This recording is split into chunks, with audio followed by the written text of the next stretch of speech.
iniciou no grupo é a professora Maria Cristina, né? Desde o seu início da sua fundação do grupo. Ali eu gosto sempre de trazer a representatividade dos colegas que participam de um grupo. E a Aninha, exatamente. E a semana passada nós estávamos em uma reunião desse grupo e algo chamou muito a atenção, porque um colega novo que entrou no grupo começou a ver as imagens, as fotos, que sempre a gente vem trazendo as recordações por meio das memórias. E o colega disse assim, por que não tem homens nesse grupo? Esse grupo é feito de mulheres pesquisadoras, né? Isso nos chamou a atenção, por quê? Porque são poucos os homens que passam por esse grupo. Eu falo assim, nós somos tão poderosas, tão fortes, que os homens não aguentam nós. Né? Então entra um colega, fica um tempo, depois eles se ausentam, né? Depois voltam novamente, porque entrou no mestrado, entrou no doutorado, aí volta, fica mais algum tempo no grupo e depois, às vezes, sai, tá? Mas eles não se fortalecem com homens no grupo. Então é mais esse movimento das mulheres no grupo. Isso chamou a atenção na semana anterior a essa. E a gente tem também alguns movimentos no grupo que a gente vem fazendo pesquisas com a questão da interculturalidade. E eu sou uma das pesquisadoras que venho discutindo as tecnologias de informação e comunicação e as redes sociais no contexto indígena e não indígena. Então, a minha pesquisa de doutorado, que eu terminei acho que em 2015, 2016, já faz um tempinho, né? Eu discuti isso, essas são as imagens, fotos do nosso período de movimento com as comunidades indígenas. Eu tenho grupos de formação continuada nas redes sociais, que até hoje eu mantenho esse grupo com os professores indígenas ao qual se envolveram nesse movimento da pesquisa, tá? Então, foi o resultado da minha tese de doutorado, tá? Essa pesquisa indígena aí que eu trabalhei um pouquinho para pensar as questões culturais a partir das tecnologias indígenas. Então é uma riqueza que tem aí sendo compartilhada, escrita, está aí para que vocês possam ler por meio das publicações, tá? É um movimento bem bacana que a gente fez. E nessa pesquisa eu trabalhei no grupo e eu venho se fortalecendo a questão da etnografia virtual como metodologia de pesquisa. Então meu campo de estudo é a etnografia virtual. E outras pesquisas que se desenvolvem no grupo, o grupo vem fortalecendo, então, essa questão da interculturalidade, a relação entre tecnologias, professores e estudantes. Daí a gente tem um movimento no grupo por meio de grandes projetos, e esses projetos são projetos, às vezes, subsidiados pelo CNPq, projetos maiores da professora Maria Cristina, que dentro desse projeto nós temos planos de trabalhos. E daí tem os pesquisadores mais envolvidos no grupo, né, que vai para uma área da competência comunicativa intercultural, outros vão para a cultura digital, seus desafios e suas possibilidades, e a gente vai fortalecendo, então, essas pesquisas do grupo com alguns países. E começou esse fortalecimento do grupo GETED com outros países a partir da minha pesquisa de mestrado, que foi no ano de 2007. 2007, eu estava lendo no mestrado um artigo de uma professora que falava sobre aprendizagem colaborativa por meio das tecnologias de informação e comunicação. Então eu, uma curiosa estudante iniciante ali do mestrado, eu li o texto e daí eu falei assim, puxa, eu poderia enviar um e-mail para essa professora que escreveu esse artigo científico e convidar ela para participar de uma das reuniões do GETED de forma virtual. Naquela época era Skype, na época do Skype. E daí assim eu fiz. Eu cheguei na professora Maria Cristina, que é a líder desse grupo, e falei assim, professora Maria Cristina, a senhora permite que a autora desse texto que eu selecionei para os meus estudos da disciplina de mestrado aí, fale no nosso grupo? Ela falou assim, nossa, Rose, que alegria você trazer isso para o grupo. Se ela aceitar o convite, eu falei assim, ela já aceitou o convite. Então aí ela veio participar conosco, trouxe os movimentos dela de pesquisa, e daí o grupo começou a se fortalecer com a questão intercultural, convidando outros professores para discutir conosco de outros países. Então hoje nós temos assim, alguns países que são fortalecidos junto ao grupo do GTED, que é Inglaterra, Canadá, Estados Unidos, acho que eu esqueci. Inglaterra, Canadá, Estados Unidos e África do Sul. E a África do Sul que é o mais forte, estava até esquecendo. A África do Sul, que hoje nós temos um movimento muito grande com professores da África do Sul. Então esse grupo ele anda se fortalecendo nessas questões das práticas educativas por meio das tecnologias de informação e comunicação. O que o grupo anda trabalhando hoje? O projeto atual, Culturas Digitais, Formações e Práticas Educativas com Professores Pré e em Serviço. Então nós fizemos, desde o ano de 2021, encontros virtuais com professores desses diversos países que eu destaquei, tá? Então, já passou meu tempo. Diversos países que eu destaquei. Então, o que acontece? Nós fomos aprendendo com esses professores e, inclusive, alguns deles já vieram ao Brasil. E eu e a professora Maria Cristina também já deslocamos daqui do estado, de Mato Grosso do Sul, para a África e para o Canadá. A professora Maria Cristina já foi nos outros países também. Eu fui com ela para a África e para o Canadá. Em função do grupo, compartilhando e aprendendo com esses professores, né? Então a gente participa das práticas, faz a imersão no campo de conhecimento, fazeres deles, né, da prática, e depois a gente compartilha, né, com vocês, com as turmas ao qual nós temos movimento de discussão, tá? Então é isso que o grupo vem fazendo hoje. Ali está os contextos, né, Brasil.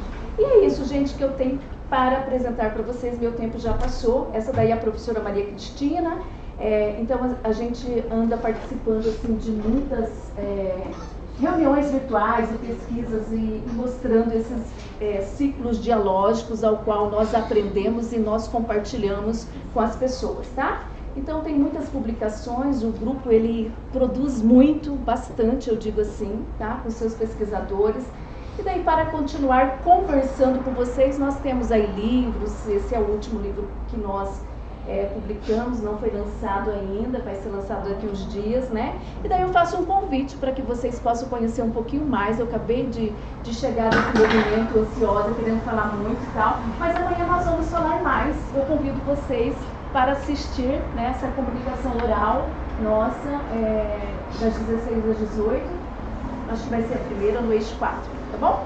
Muito obrigada e desculpa aí meu atraso de tempo para cá.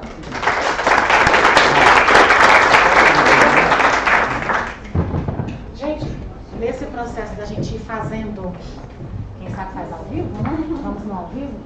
A gente quer para que a gente possa, em poucos minutos, saber se tem dúvidas, questões. Já acho que nós temos uma interseção ali ótima, melhor, né? De discussão, para que a gente possa depois chamar o próximo tríade. Já tem a Kilde lá no fundo e o Marcos ali. Aí, se a gente puder ser breve nas perguntas, que nós temos aí um horário para não atrasar a programação, agradeço. Diga, Kilde, se é presente, fica em pé. Estou cheia de coisa. Gente, eu sou a Kildilene, aí as pessoas mais íntimas como vocês podem me chamar de Kilde, né, que é muito difícil chamar, né, lembrar Kildilene, meus pais eram muito criativos, nós somos uma reca de Kildes lá em casa, tá? E, Matheus, na verdade a minha pergunta é para você que trata de tecnologia. Você é da inteligência artificial? Desculpe. Eu sou engenheiro de dados atualmente. Engenheiro de dados, então. E aí você disse que faz essa interseccionalidade ali com a educação.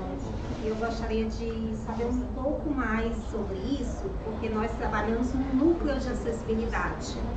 E esse perfil é um perfil mais difícil. O perfil do engenheiro, o perfil da pessoa que estuda inteligência artificial, esse perfil é um perfil que não quer muito adentrar na educação, então a gente tem um pouco mais de dificuldade de trazê-los do nosso lado. E aí eu gostaria de saber um pouco mais sobre a sua atuação, o que despertou você, e um pouco mais sobre essa intersecção educação e a sua engenharia. Ou seja, ela quer fazer engenharia reversa para saber como conseguir mais de você. Como é? só ir na FCTE da UNB, que tem muita gente lá que vai ver resposta. Aí, Mas boa dica. o que me despertou esse caso da educação? Desde sempre, eu fui muito estimulado a estudar. Por mais que eu não tirasse notas muito boas na minha infância, adolescência, porque eu não entendia a necessidade direta de ter um professor ali explicando e fazer as atividades repetidas. Quando eu entrei na Universidade de Brasília, foi mais com um desafio pessoal. Tipo, será que eu consigo entrar nessa universidade que, bom, eu sou de Brasília, então lá é, assim, é o objetivo do adolescente entrar na UNB para poder estudar. E eu consegui, eu entrei no curso de Engenharia de Software em 2018 e no começo, assim, já me envolvi com muitas atividades lá dentro como empresa júnior. Eu fui diretor de comercial de uma empresa júnior de engenharia eletrônica lá. E foi me despertando muito esse interesse da educação, porque nosso curso ele é muito cobiçado pelas empresas. Então, no quarto semestre, a Amazon, a Google, a Intel vai no nosso campus, faz uma propaganda assim e atrai muito com o poder capital. Em contrapartida, o que eu reparei de 2 anos até agora? Que, infelizmente, isso é uma crítica mais minha, tá? Infelizmente, as empresas de cassino sacaram essa ideia. Então, elas estão indo muito nesses campos, procurando engenheiros que estão em formação para trabalhar com essa prática e atrai com um salário muito alto. Mas o efeito da educação para mim é mais satisfatório. Eu não me sentiria muito bem trabalhando num cassino, ganhando bem, do que eu me sinto agora. Agora eu sei que quando eu entro na plataforma, que no meu caso eu trabalho com a Ser Goiás aqui do Goiás, eu consigo ver a evolução de pessoas, eu consigo acompanhar, por mais que sejam dados virtuais, eu consigo ter essa noção de que eu estou fazendo a diferença, que eu estou contribuindo de novo para a sociedade. E eu sei que no meu campus muita gente pensa assim também, só que eu acredito que a educação não está chegando até eles. As indústrias de educação não estão fazendo promoções dos produtos, de benefícios, do que quer que seja, para essas pessoas virem trabalhar com educação. Então, o que eu posso dizer para você é que a engenharia de software, ela é muito mais do que só você chegar e fazer um programa e fazer alguma prototipação. Ela te abre a expansão de consciência de você entender o outro lado. Agora que eu estou trabalhando com pedagogia, eu tendo a estudar coisas de pedagogia para poder aplicar no meu trabalho, para poder transformar essas ideias que estão abstratas em código-fonte ou em gráfico e mostrar onde é que a gente pode aplicar estratégias para pegar essas pessoas e falar assim, vamos educar dessa maneira aqui, porque está tudo hoje muito diferente. Não sei se eu respondi, mas é isso. Ai, Matheus, obrigada. Eu ia perguntar para o Matheus sobre a trajetória dele, mas já perguntaram e responderam. Para a professora Rosimeire, você falou da etnografia virtual, eu lembrei de uma coisa. Esqueci de me apresentar. Eu sou o professor Marcos Antônio, eu sou professor da Rede Privada de Educação Básica, do Ensino Fundamental 2. Eu sou licenciado pela Universidade Federal de Goiás, em Ciências Biológicas, e fiz mestrado em Educação em Ciência e Matemática pela UFG, fui orientada a professorado desde a minha graduação, desde a época que tinha cabelo, então foi muito bem. Então, faço parte do Grupo Cadijó desde 2015, então já tem... Em agosto vai fazer 10 anos, em agosto. Então, agora voltando para a pergunta, do Matheus já me respondeu, né, da colega, da professora Rosimeire. Vocês falaram sobre etnografia virtual. E uma coisa que se ouve muito das pesquisas etnográficas é o abandono do pesquisado, né? Eu queria saber como é que é o movimento do grupo para evitar esse processo de abandono do pesquisado. Porque acho que nenhum grupo de pesquisa quer que isso aconteça, né? Que é esse movimento sempre constante. E para a professora Ana Cláudia, vocês falaram que tem 4 pesquisas em grande frente. Eu fiquei curioso para saber como é que esse processo de unidade é feito, mesmo tendo 4 de frente, eu penso que vocês também constroem uma unidade para essas 4 frentes não seguir caminhos antagônicos, vamos dizer assim, né? Queria começar essas dúvidas mais básicas. Tá. Bom, primeiro, obrigada pela pergunta, uma pergunta bastante importante. Quando nós nos envolvemos nesse mundo da pesquisa e nós temos esse comprometimento ético, né, da responsabilidade com a nossa pesquisa e com os pesquisados, quando envolve sujeitos, né, na pesquisa, e que a gente vem fazendo etnografia virtual, e eu fiz minhas pesquisas e ando desenvolvendo minhas pesquisas com comunidades indígenas e quilombolas, né? E essas comunidades, não só essas comunidades indígenas e quilombolas, mas é uma responsabilidade nossa trazer esse movimento, desse olhar daqueles resultados ao qual nós nos debruçamos para a coleta de dados, e na etnografia virtual fala dos dados que são emergidos, né? Então os dados, eles emergem nas pesquisas. A gente não pode divulgar uma pesquisa dentro de uma comunidade, principalmente indígena, e nós temos diversas etnias indígenas, mas essa etnia que eu trabalhei com ela é a etnia terena, de comunidades indígenas terenas.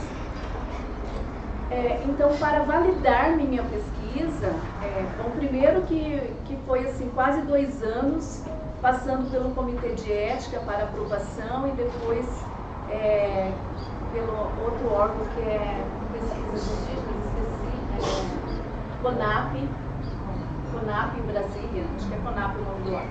Então demorou muito para aprovação, né? E para validar pesquisas com essas comunidades, e eu falando da comunidade indígena, ao qual eu tive a imersão no campo, né? Eu não divulguei nenhum resultado sem a aprovação da comunidade, né? Então a minha tese, ela demorou muito a ser aprovada, né, para a minha defesa, porque eu precisava da validação das comunidades indígenas ao qual eu estava envolvida. Então eu me debrucei nessa pesquisa e eu só divulguei ela, só fui para a banca de defesa após a aprovação de toda a comunidade. E daí, respondendo mais exatamente a sua pergunta, mas eu tive que fazer esse contexto, porque ele é importante, eu não me desloquei e eu estou emergindo no campo até esse momento. Eu terminei minha tese, foi em 2015, eu acabei de olhar antes de te responder. Foi em 2015, acabei não, a gente não acabou a pesquisa nunca, mas eu defendi aquela... Deu um fim nessa etapa, né? Então a gente tem que, né, ter esse compromisso com as comunidades. Eu tenho envolvimento com essas comunidades até hoje, eu mantenho uma rede social, né, uma página em rede social para a formação desses professores indígenas desde o ano de 2013, o meu primeiro contato com eles, 2012, 2013. Não minto, 2011. Desde 2011 eu tenho esse contato, então assim, eu não desvinculei do grupo pesquisado até hoje, inclusive tem professores que eram graduados, terminando graduação na época, que hoje já são doutores, né? Então a gente já tem assim, um processo de fortalecimento, porque e eu tenho esse perfil, né? Eu acho que vai muito também do processo de colaboração, e eu venho discutindo isso nas minhas pesquisas, né? Da aprendizagem colaborativa e do processo de colaboração. Mas é uma responsabilidade ética, acho que do pesquisador, não abandonar os campos e ter todo esse olhar, eu acho que é um olhar cuidadoso para com os pesquisados. É um compromisso. A questão de termos 4 pesquisas acontecendo, concomitantes, é uma questão que vale para o princípio do grupo. É um grupo interdisciplinar. E ele vem também de um PPGET, que é um PPGET interdisciplinar, porque é um PPGET que abarca tanto a educação quanto a gestão e as tecnologias. E desde sempre o professor Jorge Manuel Aldão, que é o líder do grupo, ele fez questão de colocar em voga essa questão interdisciplinar. A maioria das discussões que acontecem referentes ao surgimento de pesquisas aprovadas pela universidade, elas acontecem em uma reunião pública com todos os componentes do grupo. Há a questão de que as pesquisas são colocadas e os membros do grupo, eles vão para aquela pesquisa com as quais eles têm maior afinidade pela sua formação, e no final das contas a gente escreve um livro, faz uma festa e escreve um livro. E ali a gente coloca essa coisa que seria o momento de juntar, misturar, na verdade, um trabalho que não aconteceu separado. É um trabalho que está sempre ali, em busca de relações, o que a gente pode, na educação, aproveitar de gestão, de administração, de tecnologia, o que a administração pode aproveitar da educação, e voltado também para temas culturais e temas que são sensíveis na educação,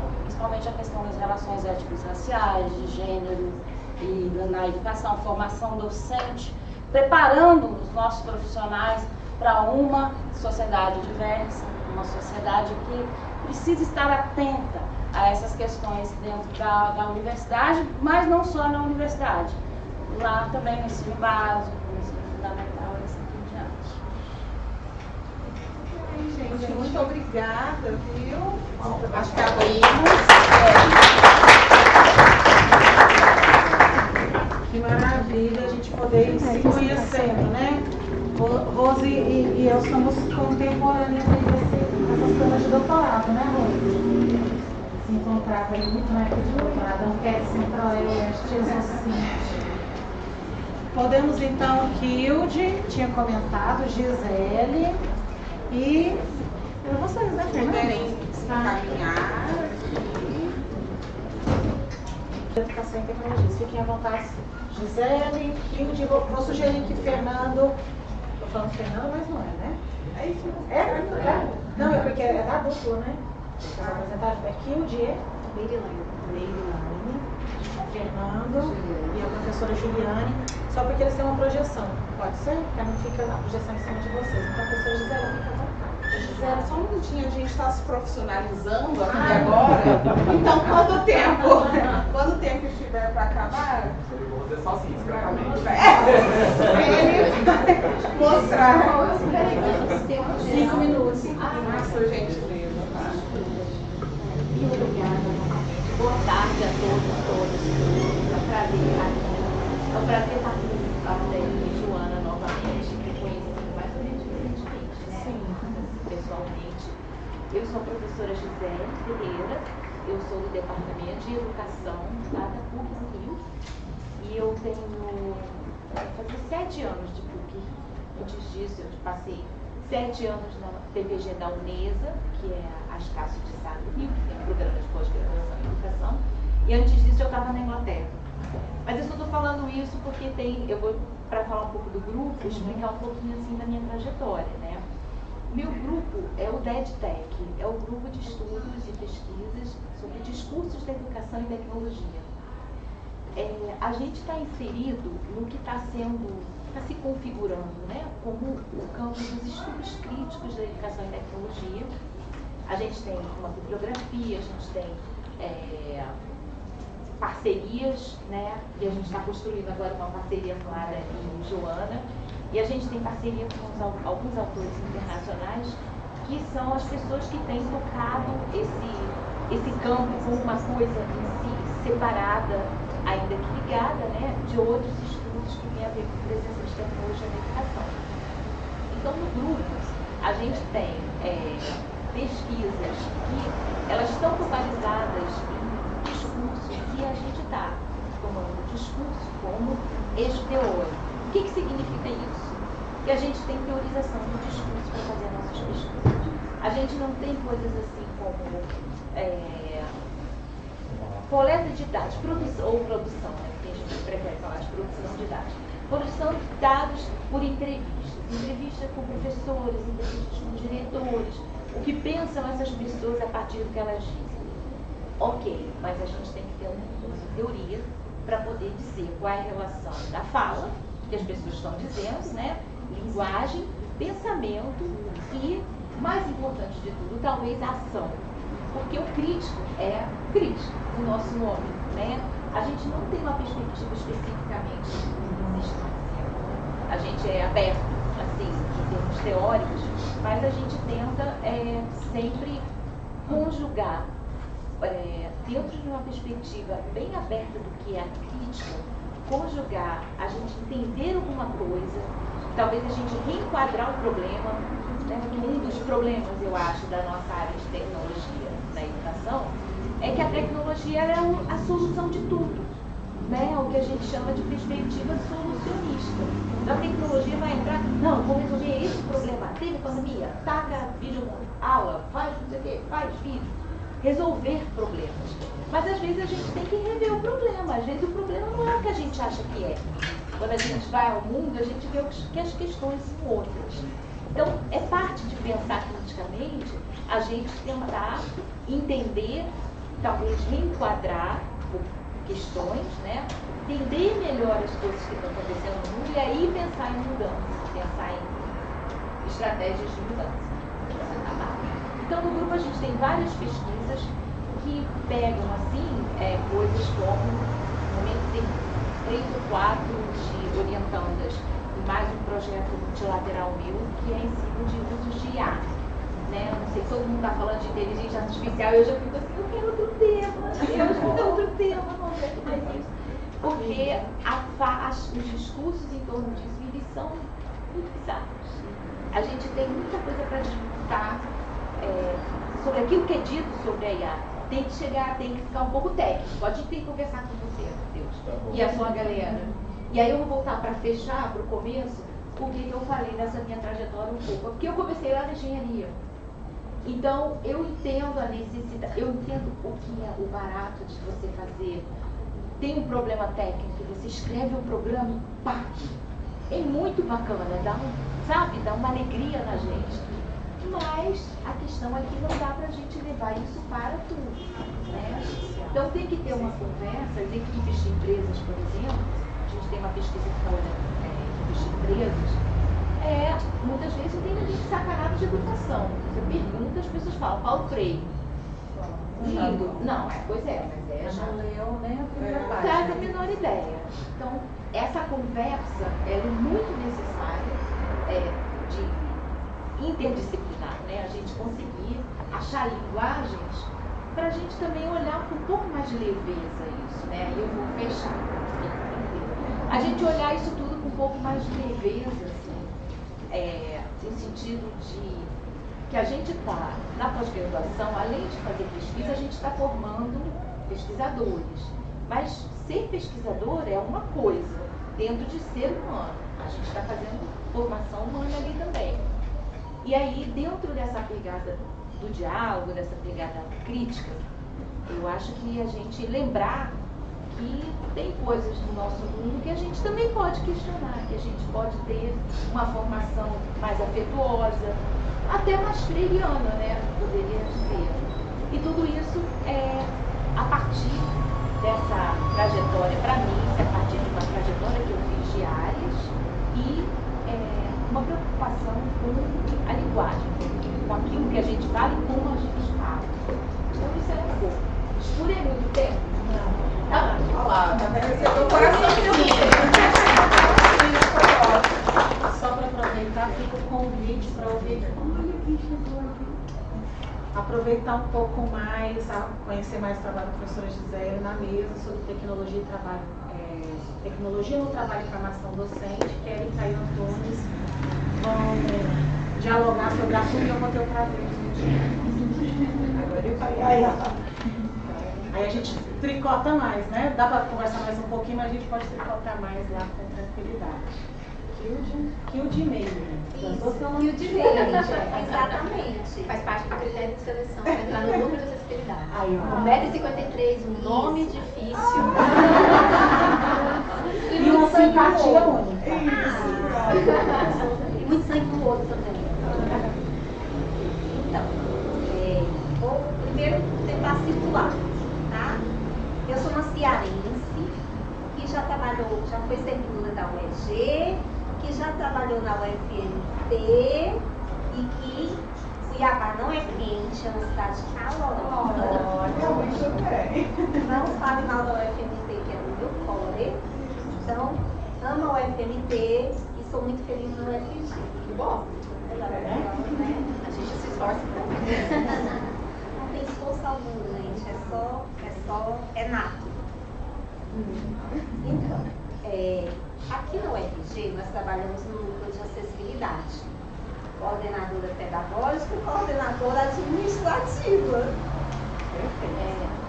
em posições estruturais.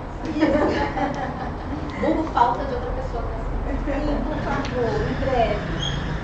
Mas enfim, nós trabalhamos na perspectiva da acessibilidade. Eu sou marxista desde criancinha e a nossa perspectiva é uma perspectiva assim, mais vigotskiana mesmo. Quando o Vygotsky trata da defectologia, uma das primeiras coisas que eu fiz uma disciplina com a Ada, ela disse assim, olha aqui eu não vou tratar de tecnologia assistiva, alguma coisa. Então assim, não é verdade. Acaba tratando sim, porque a tecnologia assistiva, se nós formos olhar numa perspectiva da defectologia de Vygotsky, ela é sim, quando ele diz que o cego não é cego, ele não se vê como cego, ele não se enxerga como uma pessoa diferente, a não ser que o meio social lhe diga isso, lhe imponha isso. Então, quando a gente trabalha para minimizar essas barreiras, para minimizar ou para extingui-las, né? Nós temos prédios de 60 anos, então a gente tem barreiras ali arquitetônicas históricas, onde se foi pensado apenas no elevador, não se foi pensado em rampa, não tinha o pensamento que essa pessoa iria integrar aquele espaço. Então, tal qual as escolas, né, que se inspiravam em Vygotsky naquela época, utilizavam cruzeta. Alguém sabe o que é uma cruzeta? Já falei isso também. Lembra que é uma cruzeta? O que é uma cruzeta? Gente, cruzeta no Ceará é um cabide. Que utilizavam um cabide para que as pessoas pudessem se locomover. Aquilo é uma tecnologia. É uma tecnologia assistiva, né? Sim, funciona. O lápis é uma tecnologia, então nós estamos aqui cercados de tecnologia, mas que nós precisamos pensar que essa tecnologia foi pensada por humanos, para humanos, continuará sendo usufruída, aperfeiçoada para humanos. Né? Então, tecnologia artificial, assim, a inteligência artificial, tal, muitos dos nossos alunos têm utilizado sim, com deficiência intelectual, eles têm trazido muito, eu também sou psicopedagoga do núcleo, tá, gente? Então, eles têm trazido muito e utilizam a inteligência artificial para que transforme os textos em mais acessíveis para que eles possam compreender. E não vem olhando para o outro lado. Então, assim, a nossa perspectiva é essa, de olhar o ser humano de forma integral, com direito àquele espaço, como todas as outras pessoas. A pessoa com deficiência também tem direito, o aluno com deficiência também tem direito àquele espaço e de aprender. Né? E aí a tecnologia não entra como facilitador, né? Porque as pessoas também pensam assim, não, ele vai utilizar esse computador aí, ele vai facilitar a vida dele. E a gente não está tratando de um facilitador, mas de uma adaptação que é pedagógica, que é necessária para aquela pessoa,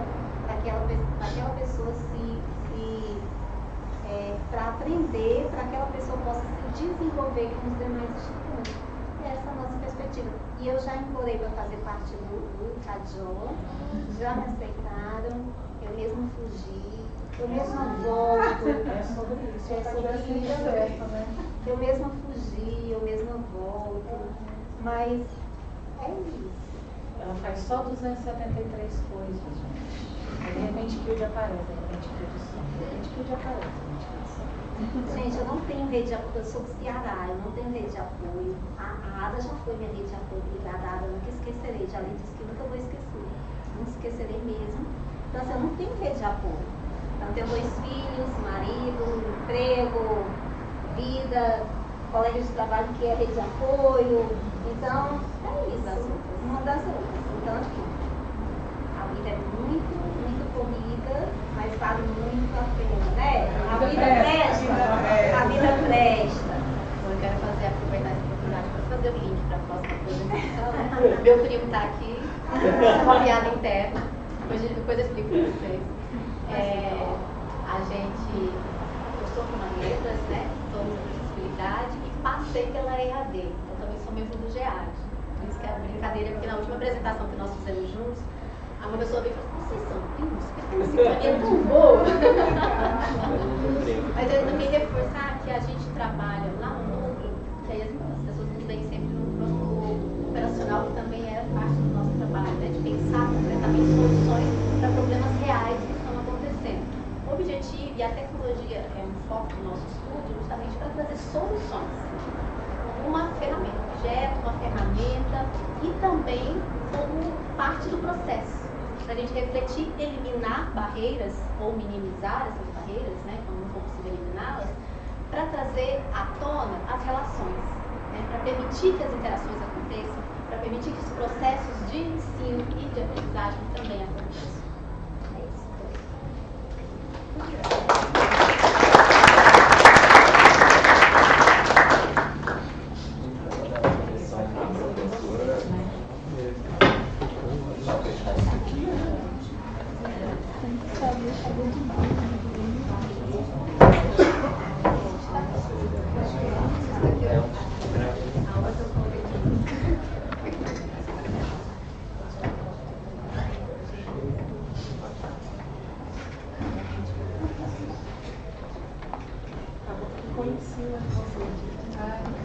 Sempre dá um jeitinho, né? A gente acaba se organizando, né? Então, boa tarde a todos.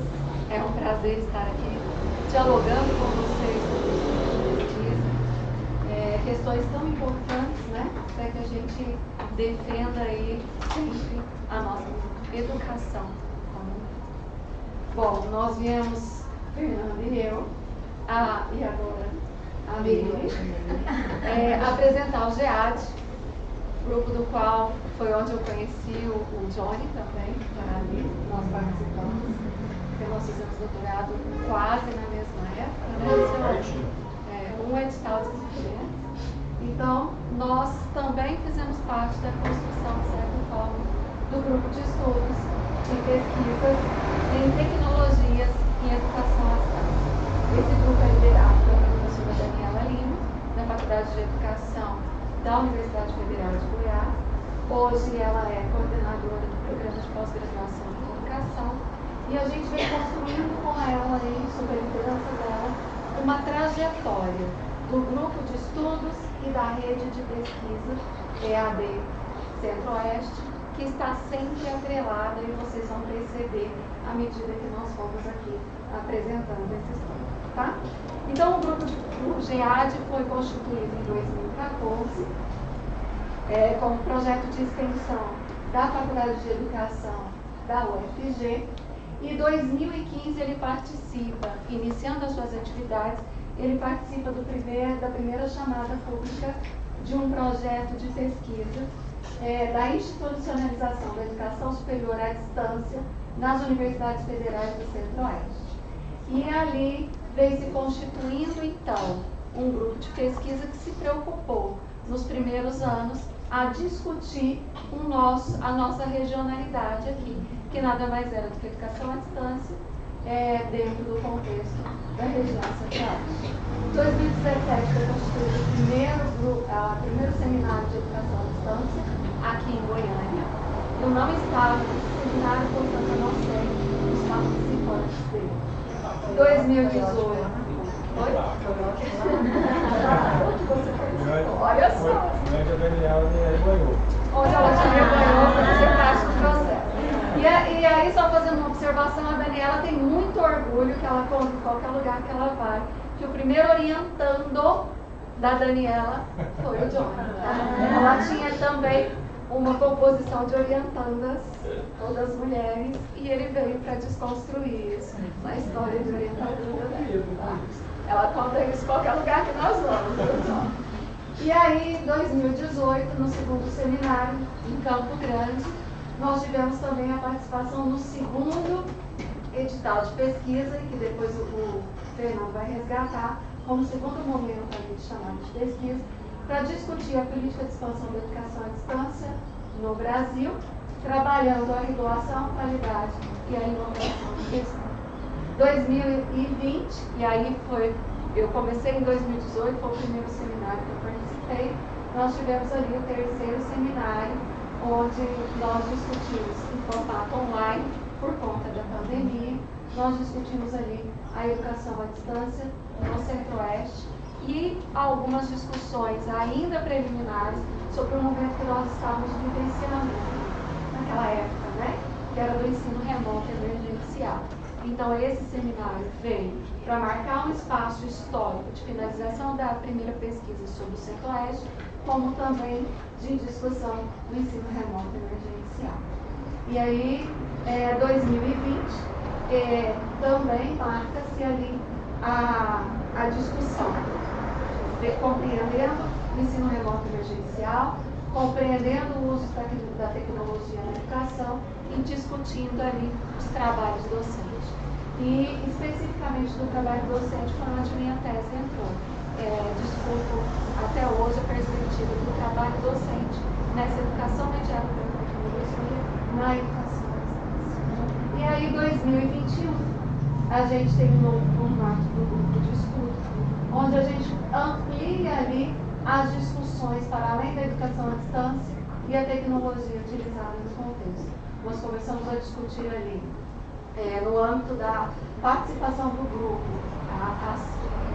atrelada ao Unirede, qualidade e implementação no contexto da educação aberta, flexível, à distância, e iniciou-se ali também, no finalzinho desse processo, desse ano, discutir a educação híbrida. Toda vez que começa com EAD, e vai ampliando, né? Porque, de certa forma, a gente vai sentindo a necessidade de abrir outros conceitos e outras discussões à medida que a gente vai pensando a tecnologia inserida nos processos educativos, né? E aí, em 2022, nós tivemos o 4º Seminário de Educação à Distância em Cuiabá, onde ali discutiu-se já resquícios dessa educação, do ensino remoto emergencial, da discussão da educação à distância e já iniciando as discussões para a educação aberta, né? E aí, 2023, teve-se a inserção de um grupo maior, onde aqui a rede de pesquisa passa a ter um olhar internacionalizado e o GEAD passa a se pensar também as suas pesquisas para um olhar mais internacionalizado. E a gente tem ali a inserção de outros países da América do Sul, Moçambique e o Brasil, que era a rede de pesquisa que nós já havíamos constituído dentro da perspectiva da educação no Centro-Oeste. Então, 2023 amplia-se para pensar essa educação mediada pela tecnologia no âmbito da BNCC. Então, trouxemos a BNCC para se discutir dentro dessa educação mediada pela tecnologia. 2024, nós começamos a discutir agora a educação híbrida de forma mais efetiva, onde constituiu-se também uma rede de pesquisa para se pensar a educação híbrida, especialmente na educação básica, a partir dos marcos regulatórios da educação híbrida. E agora, a partir do final de 2024 e 2025, a gente inicia um novo olhar da rede de pesquisa atrelado ao GEAD para se pensar a educação híbrida e a inteligência artificial.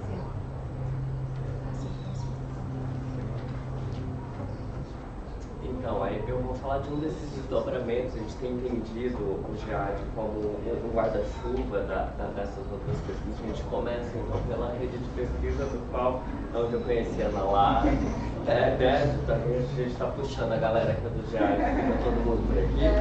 A gente começa em 2015 com a criação da rede de pesquisa de educação à distância, ou rede EAD, como a gente chama. Ela é ligada ao GEAD, lá desde o início, e ela começa com o apoio da Unirede. Então, nesse primeiro período, a gente está fazendo uma estruturação, em grande parte, para entender como os membros participantes podem trabalhar a EAD em cada uma das suas regiões, as suas especificidades nos seus diferentes níveis. Em seguida, a gente vai com a primeira fase, que seria esse foco regional. Então, a gente pensa a institucionalização da educação superior à distância nas universidades federais da região centro-oeste, esses processos e as organizações e as práticas de cada uma dessas universidades. Então, a ideia principal é analisar a implementação e a institucionalização da EAD nas IPs do centro-oeste. Que aí é o período que a Juliane estava, né? Eu ainda não estava nessa, eu entro em seguida, 2019 a 2021, eu entro na fase da expansão, porque é a discussão do foco em qualidade.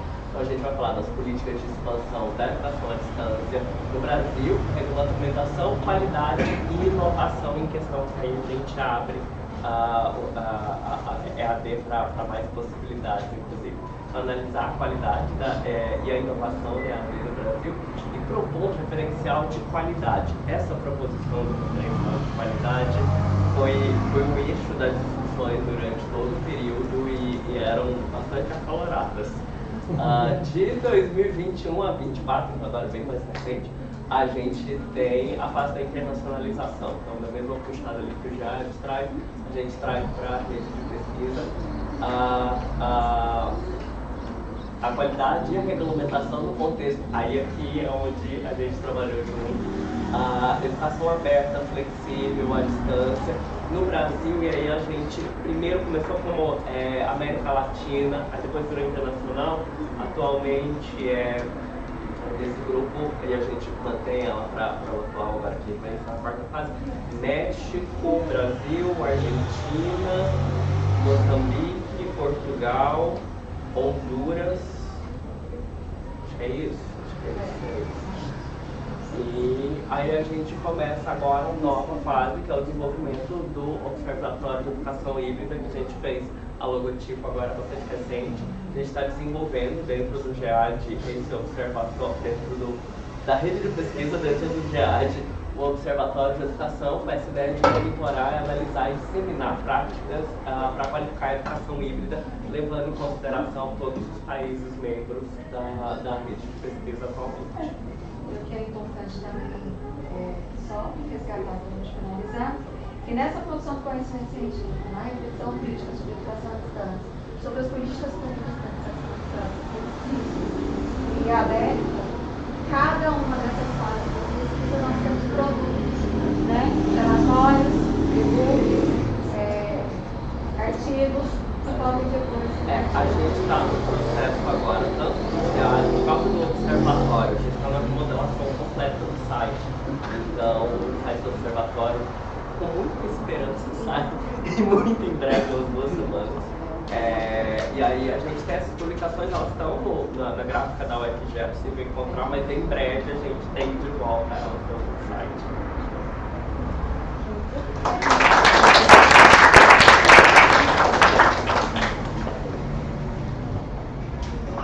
Temos dúvidas, comentários a serem feitos, direcionados.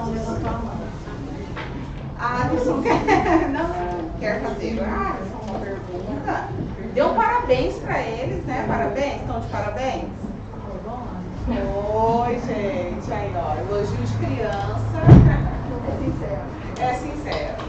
Perguntas, colegas, comentários, gente. Trocas. Yuri parece que está ansioso com ele.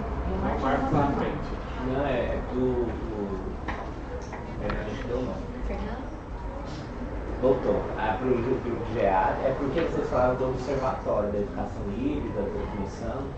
Qual que é a ideia desse observatório? É produção de material científico, você também envolve softwares, como é que você pretende como foi esse observatório? O observatório EAD em si, a intenção é encontrar diferentes práticas em diferentes países, dos países membros, no caso do grupo, para a gente conseguir refinar práticas ideais, práticas que não estão dando muito certo, a gente poder comparar isso com políticas públicas de diferentes países e as realidades desses países, né? A gente, no período do remoto emergencial, a gente percebeu uma diferença grande do Brasil quanto países que já estavam experimentados na utilização do remoto emergencial por outros motivos que não fosse a pandemia de Covid-19. E a mesma coisa que a gente tem visto com relação às práticas de AD. Então, países como Moçambique e Portugal têm diferenças muito grandes com relação ao EAD da gente. E aí a gente quer ver trocar figurinhas dos colegas do observatório em grande parte para isso. Sistematizado isso. A professora Gisele falou. Acho muito interessante essa questão do reenquadrar. Eu queria que você falasse mais desse processo de reenquadrar, porque é muito interessante. Você até falou que normalmente a tecnologia é vista como uma solução. Vocês querem colocar essa tecnologia em outro lugar. Que outro lugar é esse? Como é que é esse ato de reenquadrar? Bom, uma coisa realmente é repensar o conceito de tecnologia, né? Assim, a gente consulta a filosofia da tecnologia, a sociologia, a história da tecnologia, para a gente entender que tem outras formas de pensar, que é tecnologia para além do objeto, que na realidade são formas que meio que são mais focadas nas relações pessoais entre o humano e o objeto. Então essa primeira é um foco diferente. A gente, em vez de estar olhando aqui, a gente já abriu um pouquinho de coisa, né? Mas dentro dessa ideia de enquadramento também a possibilidade de resistência, né? Eu recebo, desde os tempos de Estácio, eu recebia muitos alunos que vinham assim: não, chegou o tablet na escola, o que eu faço com o tablet? Não. Eles ficavam rindo, assim, não faz nada.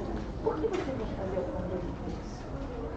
Tudo bem que isso é extremo, né? Tudo bem que a resistência pacífica é alagante e tal. A dança, você tem que entender o jogo, as regras do jogo. Mas o que eu quero dizer com isso, depois que a gente vai desempacotando a brincadeira? É que, assim, tudo bem, chegou o tablet. Já um exemplo que isso era 2011, quando chegava tablet. Agora acho que não chega mais. Chegou a tablet, a gente se perguntava assim: de onde vieram esses tablets? Quem comprou esses tablets? Quem pagou por esses tablets? Nós todos pagamos por esses tablets. Para pagar quanto? E por quê? Né? Para quem foi isso? Para quem? Tudo bem. Quem mediu isso? Quem lucrou? E aí você vai escavando a situação. Você vê que a tendência, óbvio, todo mundo que tem boleto, e eu tenho boleto também, então eu entendo isso. Todo mundo que tem boleto vai dizer assim: não, tem que fazer, porque as pessoas temem por seus empregos, suas situações de vida. Isso, é realidade. Mas assim, a gente também tem que se perguntar até que ponto que isso é alguma coisa que realmente a gente quer fazer. Às vezes você não quer colocar. Eu pessoalmente, eu não estou usando o IA com os meus alunos. Bom, mas eu quero que as pessoas aprendam a ler e escrever. Eu vou colocar IA porque não é uma questão de eficiência para fazer mais rápido. Essa é a lógica da técnica. Mas eu penso que eu estou lidando com pessoas. Então é que as pessoas, se a pessoa está curtindo, aí talvez não deve estar ali. Se não curte ler, talvez devesse estar fazendo uma outra coisa. Mas se a pessoa está ali para fazer o jogo da pós-graduação, tem que ler. Então, não vou usar. Eu vou iniciar? Não vou, mas eu quero que a pessoa entenda o movimento. E nesse movimento, você vai. É como se você estivesse com uma câmera. E você vai movendo a câmera para outras posições. E vai mexendo na lente. Chega mais longe, mas sai para fora, né? O zoom. Zoom para dentro, zoom para fora. Isso um pouco, entendeu? Eu acho isso necessário, porque senão a gente fica sem espaço de resistência nenhum. É um tsunami depois do outro. Tablet, um computador para o aluno. Agora é isso. A gente tem que questionar, né? E a causa dupla, meio. É o seguinte, vocês falaram muito da questão de acessibilidade, do gosta, tecnologia. Queria que vocês discutissem a sua relação com essa base teórica que vocês têm com a prática do núcleo de acessibilidade da UFG, né? Isso. Então, além dos nossos trabalhos, que nós trabalhamos com pessoas reais e a vida real. Tá? Então, por exemplo, o cigarro, há pouco tempo atrás, ainda não é uma boa ferramenta para os estudantes com deficiência visual. Mas há pouquíssimo tempo, há tipo, não tem um ano, não era nada acessível. Então, para fazer a matrícula, e a vida do aluno está toda ali. Ai, gente, Sistema Integrado de Gestão Acadêmica, de Atividades Acadêmicas. É onde tem tudo do aluno. Tudo do aluno. Frequência, nota, disciplina, professor. Matrícula, vida, histórico, comprovante de matrícula, sabe, assim, bem básico. Os professores colocam atividade, colocam materiais, Pode ser um tipo o Moodle também. Os professores colocam as provas e as notas das provas e as datas das provas e tudo. História, tudo. Não, e vem também ai gente, o que é que existiu há uns 6 anos que tivesse no primeiro dia de aula. Plano de ensino, muito obrigada, porque eu sempre toco com plano de ensino. E aí eu sempre confundo as pessoas. Tem a vida acadêmica, gestão da vida acadêmica. Isso, gestão da vida acadêmica. Só que as pessoas com deficiência visual não tinham acesso a isso. Ela fez que o sistema não acredita que nem bem estruturado na sua É a parte da galera da engenharia, que precisa que sintonize com tudo, ou que pense nos seus usuários no momento da criação do sistema. Mas não se pensou que essa pessoa estaria na universidade. A verdade é isso. Eu nunca paguei estacionamento lá não. É atitudinal, é menos, é menos. Então, o núcleo de acessibilidade, nós escrevemos um artigo sobre isso, por exemplo, na época, e o núcleo de acessibilidade vai atrás também de soluções concretas. Então, a gente vai atrás das cabeças pensantes dentro da UFG e era uma coisa simples. Só que é um sistema que nem é nosso. Né? Então, tudo que vai mexer envolve dinheiro, envolve muita gente, envolve a UFRN, então envolve muita coisa. Tá? Então, nem é um sistema nosso. Então, a gente vai atrás, mas é uma coisa muito básica. Mas ainda hoje, apesar de ter acessibilidade para pessoas com deficiência visual, ela precisa chegar no ícone com acessibilidade. E clicar nele. Só que não é. Ela precisa clicar, então. Tateando ali, onde é que faz negócio? Eu tenho uma dúvida. Quando se fala de tecnologia assistiva, muito bem na cabeça a ideia de que o outro tem que ajudar o outro a utilizar. A ideia de você ver que a pessoa passa com autonomia. Sim, mas você anda hoje com autonomia porque uma sociedade, A alguém sociedade se organizou te para que possa ajudou para que você andasse hoje com autonomia, né? Então, sim, a tecnologia assistiva passa sim por uma triagem, passa sim, nós temos uma técnica em tecnologia assistiva, mas essas pessoas são muito difíceis, porque a rede privada, como o Matheus falou, ela já vai pegando, ela ganha, sei lá, eu queria uma palavra mais bonitinha, eu não consegui. Coisa, né? Então vai lá, muito antes, assim, primeiro, segundo ano de curso, eles já estão lá buscando. E quem quer trabalhar na educação, nesses cursos, muito menos, ganhando muito menos, com vínculo muito frágil. Então tem isso também, mas sim, a gente faz um letramento, ensina sim essa pessoa, mas a nossa perspectiva, os 2 pilares hoje do núcleo de acessibilidade são a aprendizagem e autonomia. Que essa pessoa possa sim utilizar o SIGA-A como os demais alunos utilizam, sem precisar que a gente faça a matrícula dele, que a coordenação faça a matrícula dele. O direito dele de acesso completamente, inclusive dentro desse espaço que é virtual, mas que é do universitário, todos os outros acessam, todos os dias. Você pergunta como que a gente estabelece essa relação entre a realidade e a teoria, a gente sempre fala dentro, assim, nós vivemos a praxis, que é dos problemas reais, a gente vai buscar, vai estudar se existem soluções. E e as que não existem a gente vai tentar construir. Então esse é o nosso processo para devolver para a realidade, para aplicar e para verificar se ela realmente traz a solução. E a gente, quando a gente fala da tecnologia, né, a gente tem esse otimismo, uma expectativa de que ela vai resolver. E a gente vive cotidianamente as limitações da tecnologia, porque é sempre um processo, eu preciso de algo a mais.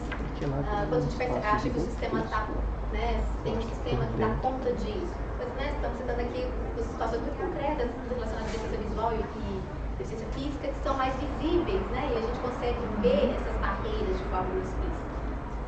Mas aí a gente tem um leitor de tela, já tem vários tipos, tem várias possibilidades, mas o leitor de tela não consegue resolver o problema do estudante do curso de música, da área de música, que precisa escrever a partitura, né? Mapear os ritmos, estou te dando uma dica, tá? Mapear os ritmos, escrever aquilo tecnicamente. A gente descobriu que nenhum sistema que dá nenhum. Então, assim, a gente, no nosso cotidiano, vai descobrindo os limites da tecnologia e trazendo isso para a realidade como um processo de desenvolvimento.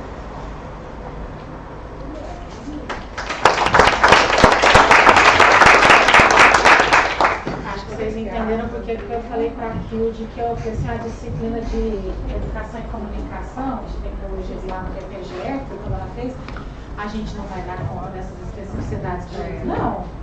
Ela falou assim, mas é isso, mas nós vamos estudar, vamos pensar, né, sobre, é muito detalhe, né? Primeira coisa que não tem receita de bolo. Não tem receita de bolo. Não tá pronto. É o que a gente mais diz para os professores. Mas que é porque a gente vai estudar, vai, né, Kilde? E a gente, ó, semestre. Obrigada, viu? Para finalizar, dos grupos que aqui estão, temos 2, ficamos nós, né, Ana? Nós, mas não sou eu, gente. Então é nós, Natália, e nós, Ana Lara, que é Cadijó e DTC, para falar um pouquinho do trabalho desses 2 grupos, se apresentar e fique à vontade, meninas. Hoje eu sou só... Vou marcar meu tempo. Isso. Já tá certinho. Só tô abrindo um arquivo aqui para passar. Só para não... E pode ser que aconteceu, professor, como é o LibreOffice, ele desformatou o seu slide. Então pode dar Não ficar tão bonitinho. exatamente. Agora só tem que achar certo que eu tô perdido. Johnny, você quer me ler aquela notícia que você me lê aqui no puxar? Você já está puxando? Já, olha. Bom, gente, agora nós chegamos ao DTC. Então, o DTC é o Laboratório de Estudos sobre as Tecnologias da Informação e Comunicação na Educação. Ele foi fundado em 2008 pela professora Kátia Morozov Alonso. Então vocês verão que é um grupo diverso, tá?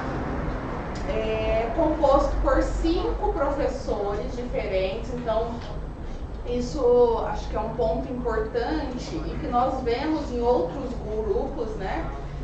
Como o GEAD, né? Como o próprio CADJO. Essa composição diversa, então nós temos o professor Alexandre Martins dos Anjos, o professor Cristiano Maciel, professora Cristiane Kehler, professora Tereza Fernandes, professor Danilo da Silva, então são mais comigo, né? Então 6 professores.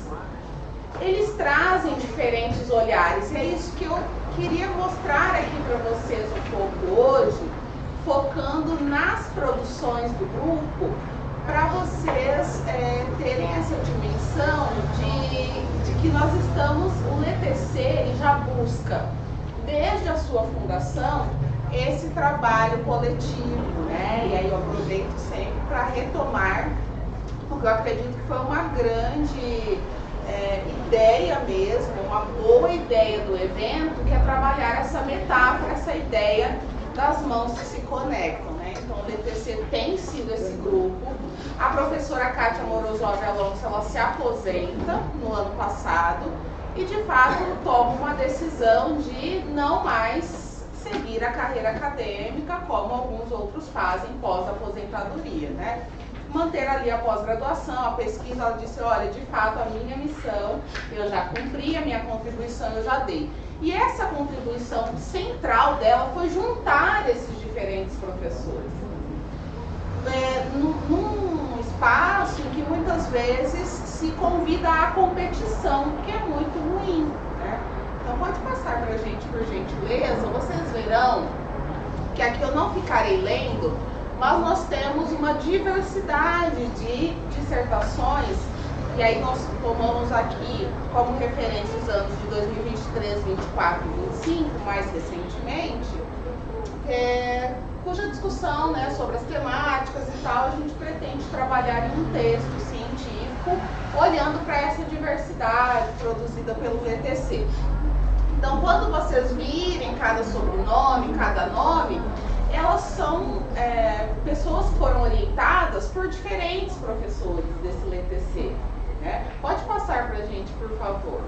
E aí tem as dissertações, né, 2024, pode passar para a gente, por favor, e as de 2025, sendo que a gente ainda tem algumas aqui que não estão no repositório, né? Então a defesa já ocorreu, mas não estão no repositório, como uma sobre inteligência artificial mais recentemente. Pode passar para a gente, por favor.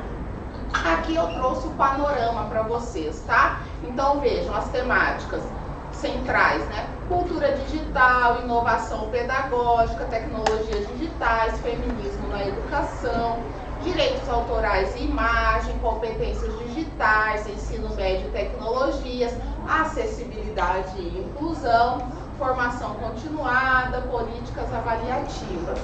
Então, nas dissertações, né? Então vejam que é um leque possível de investigações a partir de um grupo que se presta a ser multidisciplinar mesmo. Então, temos o professor Alexandre Martins dos Anjos, por exemplo, que é da ciência da computação, o professor Cristiano Maciel, que é da ciência da computação, eu que sou formada em letras e pedagogia. Então, nós temos essa foco principalmente em política educacional. Pode passar para a gente, por gentileza.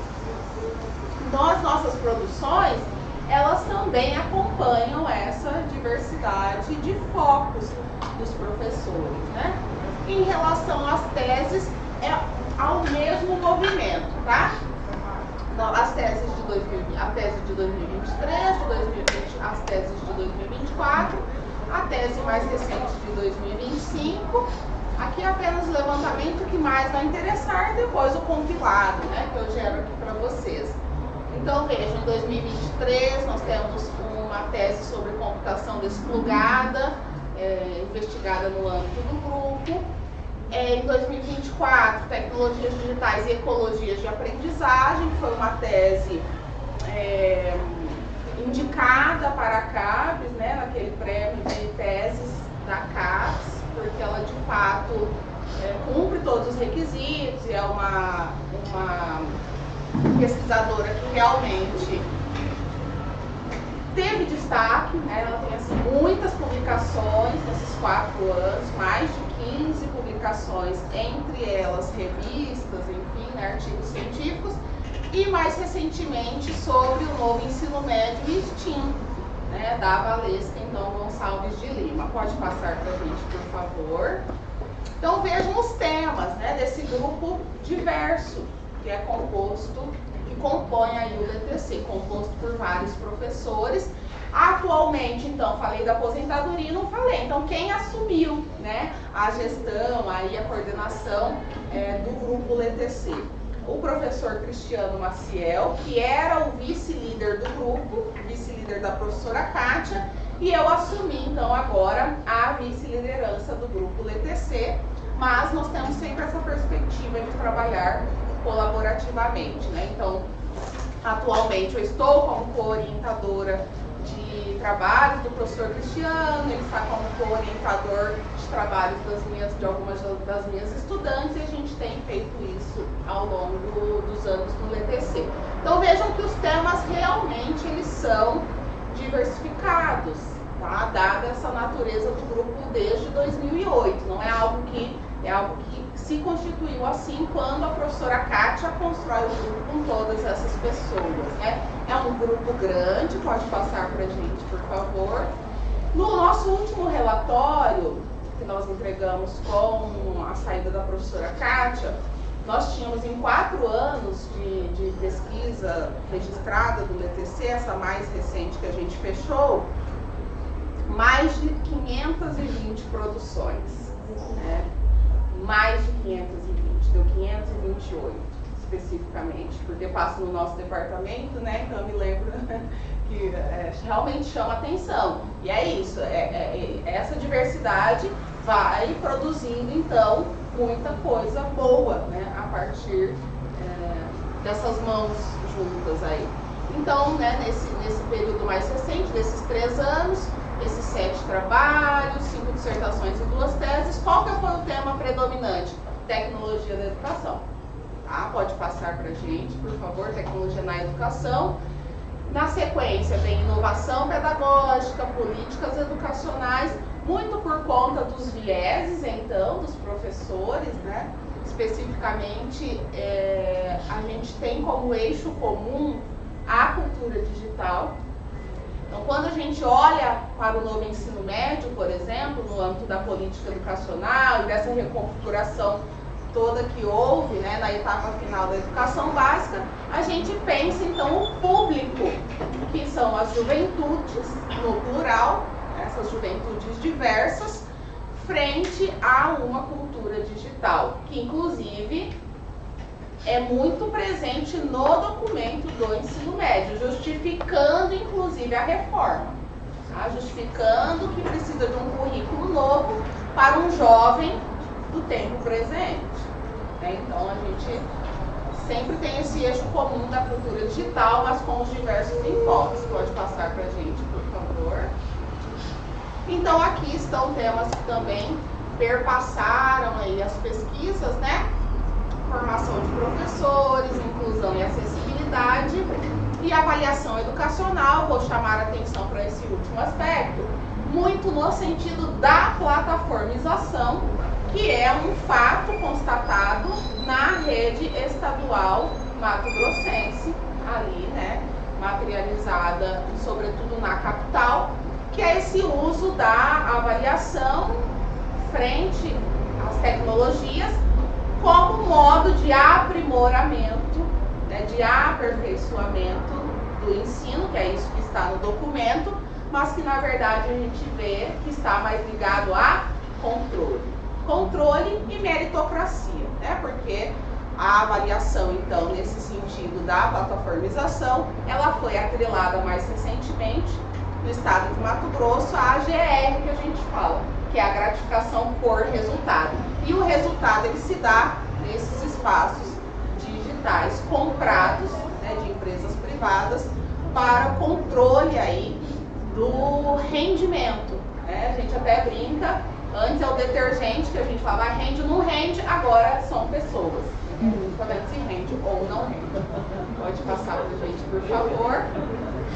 E aí, os outros temas, né? Aspectos jurídicos e éticos, que a Juliane trabalhou muito nessa questão dos direitos autorais, né?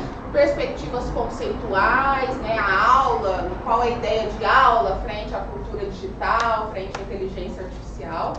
E essa abordagem interdisciplinar, por exemplo, nós temos estudos também que não apareceram nesses 3 últimos anos, porque ainda está em andamento, sobre legado digital, né, que o professor Cristiano trabalha, que é uma coisa para a qual a gente não tem olhado tanto, não tem tantas pesquisas nessa área, mas o LTC está aí se debruçando sobre isso, pensando, tá, mas quando a pessoa morre, aqueles dados lá, aquelas fotos, aquele Facebook, aquele Instagram fica vagando um grande, né, então os dados também de estudantes, né, então essa questão da morte e das tecnologias digitais também está no escopo dos estudos, embora não apareça nesses que eu trouxe aqui especificamente, né, analisados nesses 3 últimos anos.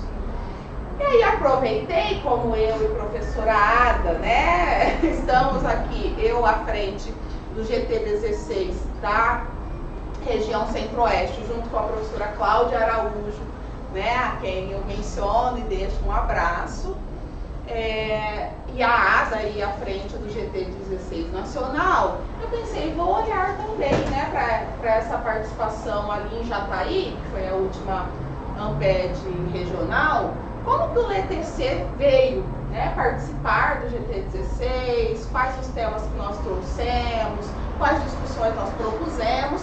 Então vejam que converge, isso foi muito interessante nesse meu processo de análise, que aí os dados do que o LETC tem feito, predominantemente, batem com o que a gente levou ali a Jataí, em termos de discussão, né, de trabalhos.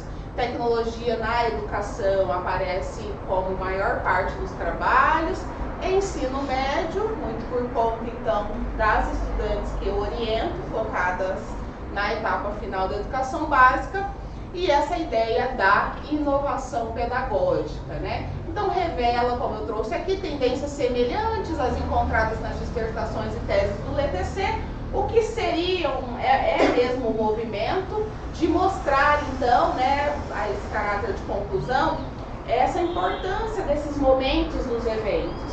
Porque quem leu a tese, né, provavelmente não tenha tido acesso à dissertação, mas quando está ali no espaço de discussão do GT16, consegue então ter um pouco o acesso a esses temas, ao que tem sido produzido, o que tem de interessante nos dados, né? Então esse movimento é interessante de participação nos eventos, além dos artigos científicos, que é o espaço de a gente conversar, de a gente ver o que os outros grupos estão fazendo, e é muito do que a gente pensou para isso, para este momento de abertura do Potirol, né?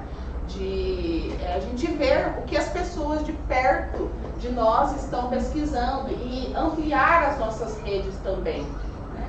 Pode passar para a gente, por favor, acho que é isso, né? Então nós temos esses outros temas secundários que apareceram na Amped Centro-Oeste como contribuição do LETC. Acho que a gente fechou aqui. Deixa eu ver se pode passar para a gente, por favor. Tá, então as tendências, né, essa predominância da tecnologia, abordagem interdisciplinar que é característica do LETC, foco no ensino médio e a preocupação com a inclusão, então, e aí sim, nessa ideia das tecnologias assistivas, que foi a pesquisa da Ronieri, por exemplo, e é um desafio, gente, é um universo mesmo, porque às vezes a gente fala, como ser Braille a gente aprende que não, Braille é mais interessante só para o processo de alfabetização. Depois que a pessoa segue adulta, a gente precisa de outro tipo de suporte, não é bem específico mesmo, né? Cada uma requer e a gente trabalha isso também no grupo. Acho que é isso, fico à disposição então para dúvidas, enfim, comentários para a gente conversar um pouquinho mais. Obrigada, viu?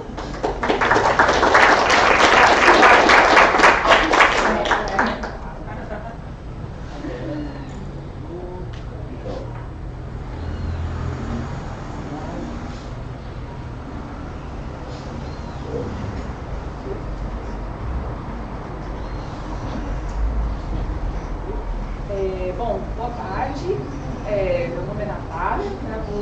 Fiquei responsável em apresentar o CADJO.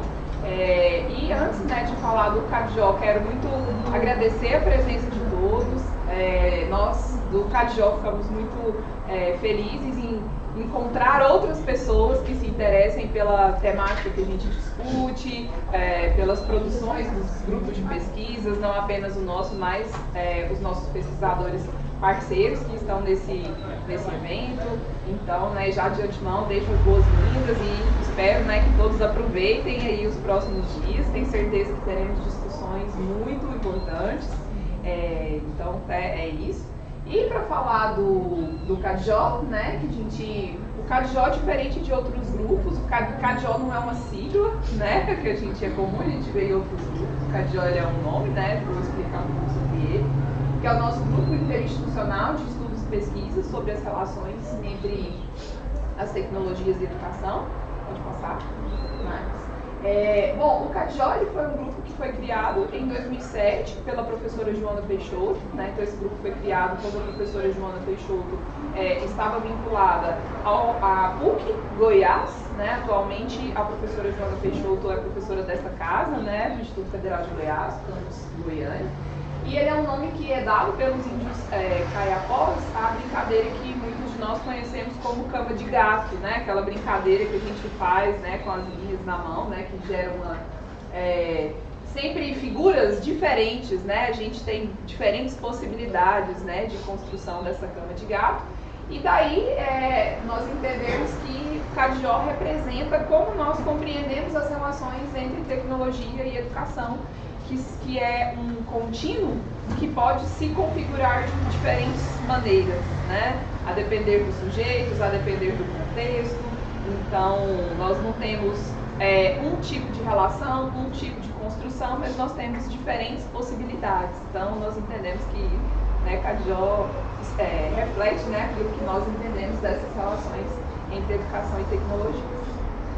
Bom, atualmente o grupo é liderado pela professora Ada Daniela, da Universidade Federal de Goiás, e pela professora Joana Peixoto, né, que é do IFG. Eu estou atualmente como vice-líder. Mas quem manda é ela, tá, gente? Eu acho que nem precisava, né, gente? Temos duas líderes, né, muito relevantes, mas cá estou. E nós temos uma composição muito diversa do CADJO. Nós temos representantes do Instituto Federal Goiano, do Instituto Federal de Goiás, da Universidade Federal de Goiás, professores das redes municipal de educação, estadual de educação, colaboradores de outras instituições, além dessas, já que o lema do CADJO é que nós somos um grupo sempre aberto. Então a gente recebe colegas de outros estados nas nossas reuniões, né, como parceiros, além de nós pesquisadores e orientandos, né, dos pesquisadores. Então a gente costuma fazer as nossas reuniões tanto online como virtual. Então esse online possibilita, né, essa participação de pessoas de outros locais, o que enriquece muito as discussões. Então acho que é muito benéfico, né, para todo mundo essa ampla participação. E além disso, além dessa diversidade de instituições, nós também temos uma grande diversidade de formação inicial desses pesquisadores. Então nós temos pesquisadores da pedagogia, das ciências biológicas, da matemática. Então, pode voltar. Pesquisadores dessas áreas diferentes. E as nossas pesquisas são fundamentadas no materialismo histórico dialético. Nós temos pesquisas coletivas, né, e nós temos as pesquisas individuais, né, dos orientandos de pós-graduação, iniciação científica. Então, para nós do CADJO, essa heterogeneidade de composição é muito importante. Esse trabalho sempre coletivo é também, né, algo que nós prezamos muito no nosso trabalho. Então, por exemplo, nas nossas produções de pesquisa, de produções de livro que nós fazemos ao final, embora a gente tenha uma formalidade de ter que ter autores, né, citados em cada capítulo, a escrita do livro em si é sempre coletiva. Então, às vezes o nome da Ada não está ali naquele capítulo, mas pode ter certeza que teve o dedinho da Ada ali, e assim como dos demais, né? Então, a gente sempre faz esses processos coletivamente. O que é um desafio, é um tanto desesperador, mas a gente sempre fica muito contente com o resultado e com as discussões que vem daí, né? Então a gente tenta ao máximo manter esse formato, assim, né, de um trabalho sempre coletivo, ainda que com diferentes objetos, nesse escopo de estudar as relações entre educação e tecnologias. Então, ora a gente tem trabalhos mais focados no trabalho pedagógico, ora mais focado nas políticas, ora mais focado na formação, ora pensar essa relação com as áreas específicas do conhecimento para as respectivas dissertações e teses. Então, dentro, né, desse guarda-chuva educação e tecnologia, a cada pesquisa a gente vai dando, né, ênfases diferentes dentro desse objeto. Então, esse coletivo, né, olha aqui uma foto de 2012, né, para vocês verem que, né, de fato, a gente tem um chão aí de histórico do CADJO. Essa reunião aqui ainda na PUC Goiás, então temos um acervo histórico aí bastante interessante, né? E no fundamento das nossas pesquisas, como eu falei, é do materialismo histórico dialético, e nós entendemos que não basta, né, olhar para essas relações apenas no âmbito do uso, no âmbito do instrumento. Então a gente precisa de fato, né, de um referencial teórico que nos permita compreender essa realidade para além do aparente, né, nas nossas diferentes pesquisas. Então, a gente, com base nesse referencial, a gente sempre parte dessas questões da realidade, né, para tentar compreender a essência dessa relação entre educação e tecnologia. Então, em geral, as nossas pesquisas não têm foco em algum instrumento ou algum aparato especificamente, né, como a gente vê, uma plataforma específica, um aplicativo específico. Não, geralmente as nossas pesquisas, elas partem de uma questão da realidade, da compreensão da tecnologia como um produto e processo da vida humana, e nós então tentamos compreender isso no sentido de relação social, né? Não apenas daquela relação instrumental ali de uma determinada plataforma, um determinado instrumento. Não que isso não seja algo da realidade, mas nós entendemos que olhar apenas para essa dimensão não nos permite compreender de fato o processo social que se constitui ali, né? Então, para nós, essa articulação entre teoria e prática, entre o teórico e o empírico é fundamental, e nós precisamos de fato buscar elementos que nos permitam compreender essa articulação. Tá? Bom, aqui estão algumas das nossas produções, vocês podem encontrar no site do CADJO, vou colocar o endereço aqui ao final. O livro Ecos, Trajetórias e Apropriação são livros resultantes de pesquisas que foram financiadas pelo CNPq, nessa ordem. Nossa primeira pesquisa financiada foi a pesquisa Ecos, a segunda pesquisa Trajetórias e, por último, a pesquisa Apropriação. E esses outros 3 livros aqui do Matutando, o Matutando ele foi um programa que foi idealizado, realizado, né, por alguns membros do CADJO, no período da pandemia, e ele foi um dispositivo aberto de formação, como diz a Joana, que teve por objetivo discutir a educação nos tempos de pandemia. Então, durante aquele período, né, de isolamento social, esse programa foi desenvolvido em parceria com o IFG, o UFG, foi um programa transmitido pela TV UFG e que tem os seus episódios disponíveis no canal de Educação à Distância do IFG. Falei certo, né, Ju? O canal do IFG de Educação à Distância, no YouTube, todos os episódios estão lá disponíveis e foi um programa realizado no formato de entrevista. Então, membros do CADJO e outros colegas convidados entrevistaram pesquisadores, né, que puderam ali discutir as suas respectivas temáticas nesse formato de entrevista e, posteriormente, nós transcrevemos essas entrevistas e, então, foram publicadas essas séries, né, do programa nesses 3 volumes Matutando. Então, está disponível, né, no site, vocês podem encontrar posteriormente. Deixa eu passar. Esse só para mostrar alguns registros dessas pesquisas coletivas.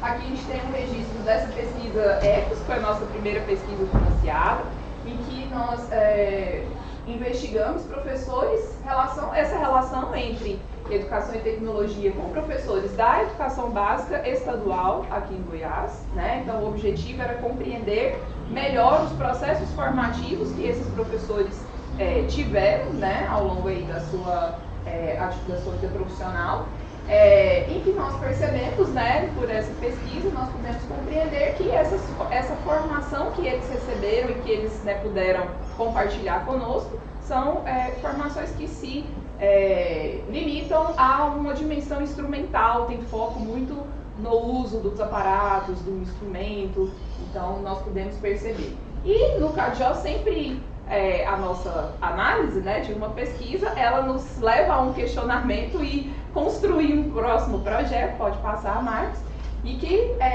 a partir dessa pesquisa Ecos, né, nós entendemos que não seria suficiente apenas perguntar para esses professores a respeito desses processos formativos, mas a gente também queria entender o trabalho desses professores, né? E a sua trajetória de vida, para compreender como é que nessa trajetória desse sujeito se constitui a relação com a tecnologia. E daí nós fizemos essa segunda pesquisa, que é a pesquisa Trajetórias, também é uma pesquisa iniciado, em que nós acompanhamos o trabalho pedagógico de 3 professores por um semestre, né?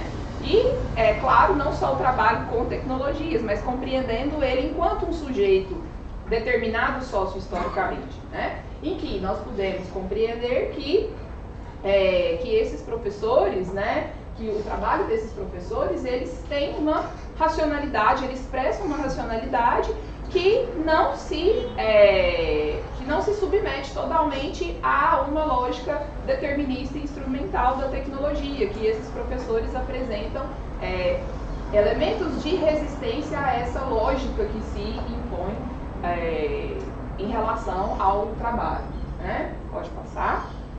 E a partir dessas 2 pesquisas, o CADJO, né, nós enquanto grupo, nós pensamos que para além, né, de conversar com esses professores sobre a sua formação, para além de acompanhar essa trajetória, que seria interessante também investigarmos como um processo formativo em uma perspectiva contra-hegemônica, diferente daquela que os nossos dados de pesquisa, né, nos mostraram.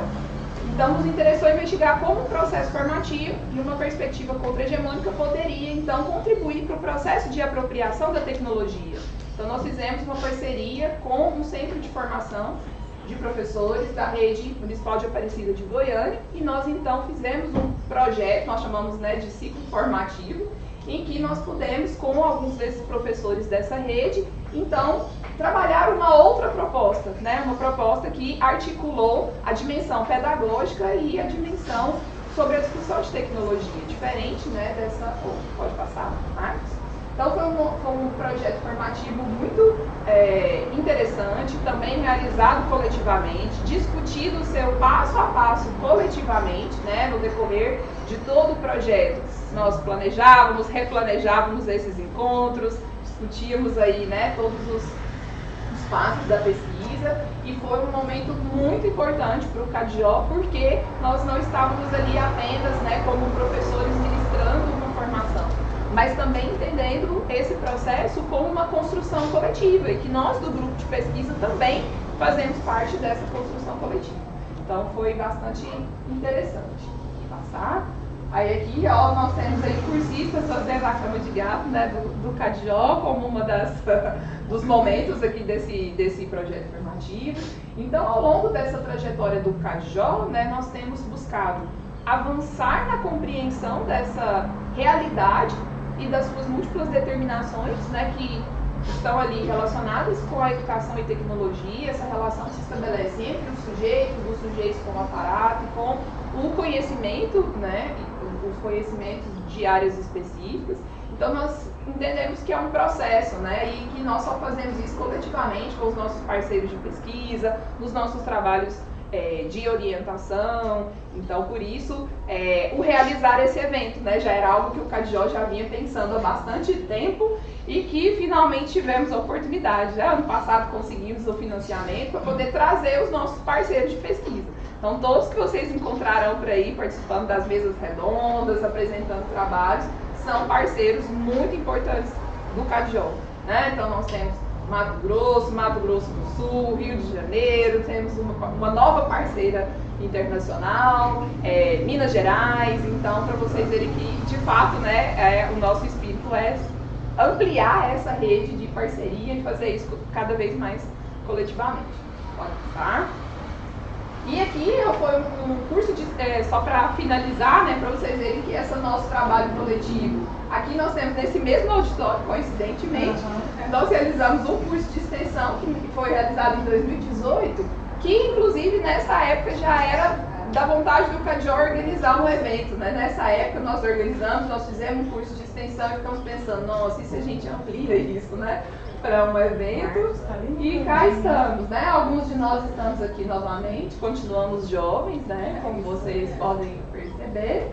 E aqui nós temos, né, os nossos contatos, temos e-mail, site, o nosso Instagram, temos um canal do YouTube. As pesquisas anteriores nós tivemos, além do livro como uma produção da pesquisa, nós tivemos vídeos que estão disponíveis no nosso canal do YouTube. Pode passar, Marcos, por favor. E o CADJO também festa, gente. A gente também faz festas, né? Então a gente trabalha muito, mas a gente confraterniza também, né? Essa aqui é a nossa confraternização de final de ano.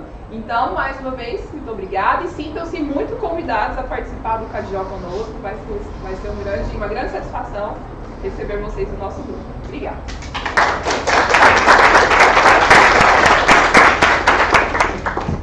Vocês entenderam o que ela tinha que falar, né? E as dúvidas aí, a Ada sabe tudo. Passa a bola. Perguntas, questões, comentários.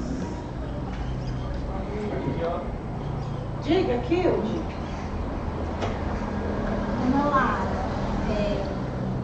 primeiro, com quem ficaram os livros da Kátia Morozov? É brincadeira.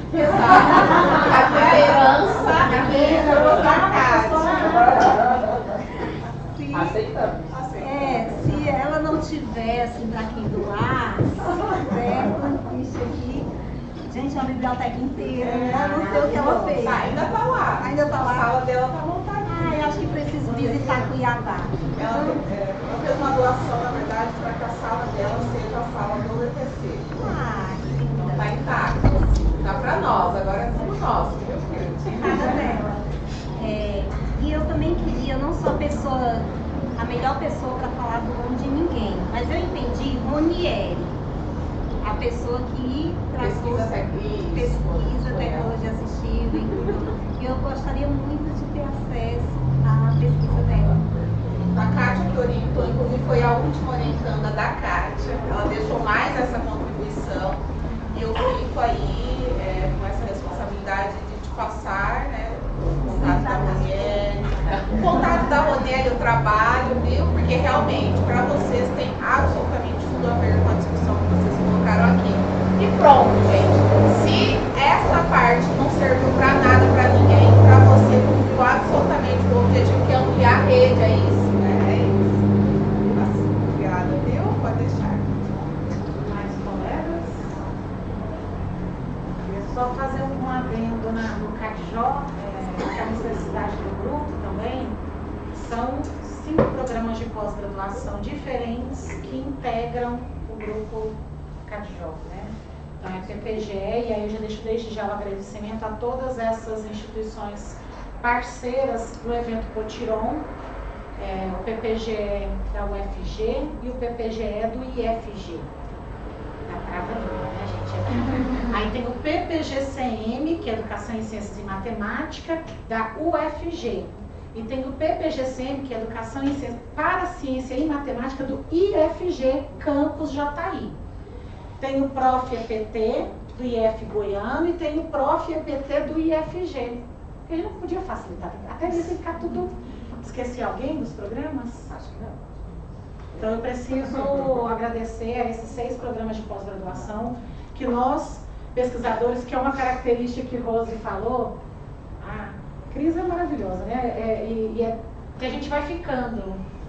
Então o CADJO também tem esse lugar de ir ficando, e aí as pessoas vão tendo seus caminhos, né, suas trajetórias profissionais, mas o objeto, as relações, o estudo conjunto fica. Então, preciso aproveitar desde já para agradecer, porque com certeza nos reunimos e pensar que a gente tem um trabalho de base nesses locais, nesses espaços, e a gente espera que tudo caminhe, ainda que a pós-graduação seja aquele lugar sereno e tranquilo. Júlio, como é que é a cara de sereno e tranquilo? Melhor não? Vamos deixar. Gente, Júlio Evandro, CADJO, membro também desde sempre, além de tudo, um ator. Eu ia pedir uma cara específica para ele, mas Galdineia pode fazer, né, Galdineia? A cara de desespero lá estudando. Quem é do CADJO aí, por favor?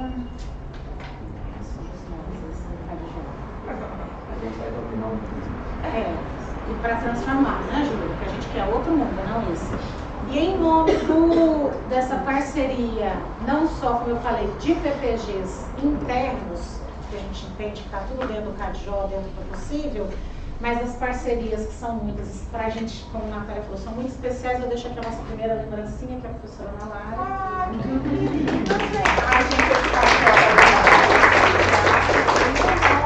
A gente começa a nossa tarde, nosso evento com chave de ouro, E a gente espera que a gente possa trocar muitos e-mails, pensar em pesquisas coletivas, que a gente possa pensar em construir outras relações com a educação e tecnologia, como a professora Gisele nos provocou, Rose provocou, a Ana Cláudia, Matheus, todo mundo, Fernando falou, que é para pensar uma outra relação social e que essa tecnologia ela é parte da vida humana e sociedade, ela não é a estrutura. Pensão seríamos ingênuos, né? Que se fosse para resolver, já tinha resolvido. Alguma coisa, Joana, que falar para essa questão? Posso? Pode tá todo mundo. Só para fechar, gente, então em agradecimento ao CADJO, tá? Foi uma honra receber mesmo esse convite, conhecer, né, mais de perto a Natália, conversar mais com vocês. Eu gostaria de fechar então com um poema que eu penso que tenha tudo a ver com vocês. Deixa eu falar uma coisa aqui antes do poema, senão depois a pessoa mesmo se... Fica o convite para todo mundo estar em João Pessoa conosco, dentro do GT16, Educação e Comunicação, que é o GT que discute educação e tecnologias na ANPED, Associação Nacional de Pós-Graduação e Pesquisa em Educação.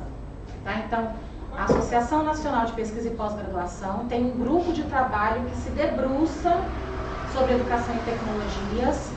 Esse ano vai ser super triste para a ANPED, porque vai ser em João Pessoa. Lugar ruim, né?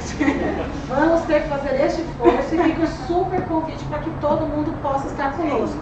Gestão da Regional Centro-Oeste, eu faço parte da gestão nacional, né? Estou aí à frente do GT, para que a gente possa continuar discutindo, não só no Potiron, não só na nossa licença, mas lá em João Pessoa, comendo um camarãozinho, tomando um banhozinho de mar. Que difícil, né? Então sintam-se convidados e convidadas. Bom, então realmente eu fiquei pensando, eu sempre gosto, né, de recitar alguma poesia.